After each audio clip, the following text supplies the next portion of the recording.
अव्वल तो हमारा यही मानना था कि 7वें चरण की पहले बहाली हो जाती, उसके बाद ये परीक्षा वाला पैटर्न आता तो अच्छा था। तो ये तो एजुकेशन को बर्बाद करने का पूरा प्लान चल ही रहा है। वैसे में बिहार सरकार से हम तो यही अपील करते हैं कि आप जो स्टूडेंट्स हैं, जो अभ्यर्थी हैं, उनकी बात सुने, उनके जो कंसर्न है उसको एड्रेस किया जाए। और इसके साथ साथ जो पुराने शिक्षक हैं उनको एग्ज़ाम लेने का कोई मतलब नहीं है। सीधा बात है कि भाई उनका एग्ज़ाम अगर आप ले रहे हैं उससे आप हासिल क्या कर रहे हैं? हासिल तो कुछ करेंगे नहीं। लोगों को लगता है कि इससे एजुकेशन का क्वालिटी बढ़ जाएगा। कैसे बढ़ जाएगा? अगर ये 4 लाख शिक्षक फेल करेंगे तब भी उसी स्कूल में पढ़ाएंगे, पास करेंगे तब भी उसी स्कूल में पढ़ाएंगे। आपकी फिटनेस का राज क्या है? एशवेल ड्रेस, ये एक ही बॉटल में है। Stress, weakness, acidity, obesity, hair fall, skin की हर परेशानियों का एक ही हल। एशवेल लाइफ, डायबिटीज फ्री लाइफ।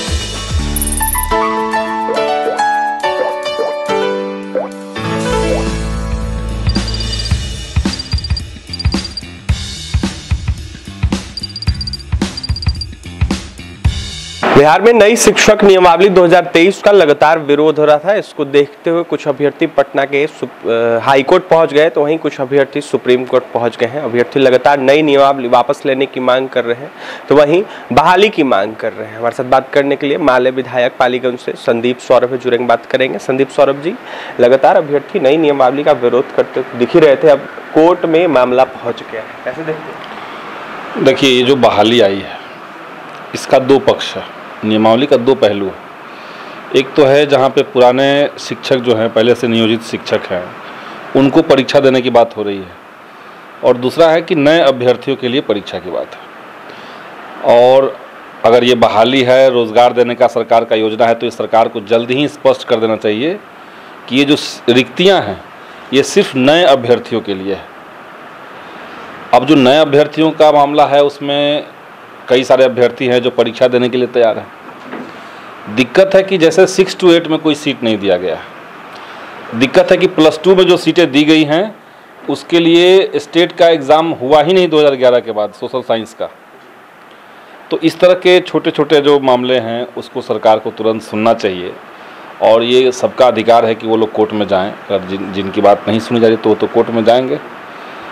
हम तो सरकार से यही अपील करते हैं कि अभ्यर्थियों के जो कंसर्न हैं, वो चाहे एज के मामले में हो, वो चाहे 6 to 8 में सीट्स के मामले में हो, निगेटिव मार्किंग जो होने की बात हो रही है वो हो, या उनका +2 में जो सीटों का अनाउंसमेंट हुआ है उसको लेकर के है, सब्सिडरी का पेपर को कंसीडर नहीं करने की बात हो रही है, वो मामला है। तो इन सभी मामलों को सरकार सुने। अव्वल तो हमारा यही मानना था कि 7वें चरण की पहले बहाली हो जाती, उसके बाद ये परीक्षा वाला पैटर्न आता तो अच्छा था। चूँकि बिहार में, देखिए, मेरा कंसर्न सिर्फ ये जो लाखों छात्र अभ्यर्थी हैं, सिर्फ उनकी बात हम नहीं कर रहे हैं। गांव देहात के स्कूलों में बच्चे बगैर शिक्षक के पढ़ रहे हैं, और ये दशकों से चल रहा है, ये आज की बात नहीं है। बिहार में महागठबंधन की सरकार तो अभी आई 6 महीना पहले, लेकिन ये दशकों से चल रहा था जब एनडीए की सरकार बिहार में चल रही थी। तो और एजुकेशन को लेकर के उसको पूरा बर्बाद करने का तो कई तरह का फरमान हाल फिलहाल में आया है। चूँकि उसको लेके इतना माहौल नहीं सोशल मीडिया में बन रहा है, इसलिए आप लोग भी, मीडिया वाले लोग भी इस पर बहुत उसका पूछताछ नहीं कर रहे हैं। जैसे अभी इस कॉलेजों के भीतर नियम आ गया कि 4 साल का ग्रेजुएशन होगा। इसमें इतना बड़ा ये साजिश है 4 साल का ग्रेजुएशन, क्योंकि इसमें मल्टीपल एग्जिट पॉइंट बना दिए गए हैं। आप बीए में नाम लिखाइए, पहला साल पढ़िए, एग्जिट कर जाइए, छोड़ दीजिए पढ़ाई, आपको एक सर्टिफिकेट मिल जाएगा। सेकेंड ईयर पढ़ के, और सेकेंड ईयर में फिर से एडमिशन लेना पड़ेगा। अब ये नहीं था पहले की तरह कि आप एक बार बीए में एडमिशन ले लिए तो first year, second year, third year pass कर गए। आपको हर साल एडमिशन लेना पड़ेगा। सेकेंड ईयर में अगर आपने एडमिशन लिया और वहाँ से आप फिर छोड़ दिए पढ़ाई, तो आपका डिप्लोमा का डिग्री आपको मिलेगा। थर्ड ईयर में आपने पढ़ाई की, छोड़ दी पढ़ाई, तब आपको पास कोर्स का डिग्री मिलेगा।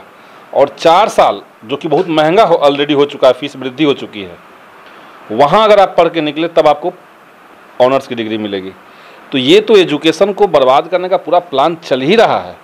वैसे में बिहार सरकार से हम तो यही अपील करते हैं कि आप जो स्टूडेंट्स हैं, जो अभ्यर्थी हैं, उनकी बात सुने, उनके जो कंसर्न है उसको एड्रेस किया जाए।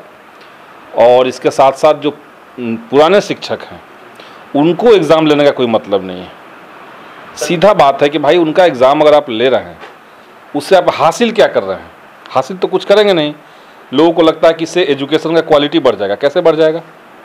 अगर ये 4 लाख शिक्षक फेल करेंगे तब भी उसी स्कूल में पढ़ाएंगे, पास करेंगे तब भी उसी स्कूल में पढ़ाएंगे, तो वही शिक्षक तो रहेंगे, तो क्या इसमें तब्दीली आ जाएगी? अगर आप ये कहते कि भाई फेल जो करेंगे उनको हम निकाल देंगे स्कूल से, सिर्फ जो बीपीएससी पास करेंगे उनको रखेंगे, तब हम एक लेवल पे मानते कि चलिए क्वालिटी की चिंता आपको है। तो क्वालिटी एग्ज़ाम ले लेने से, बगैर छांटने वाला एग्ज़ाम ले लेने से क्वालिटी बढ़ नहीं सकता है।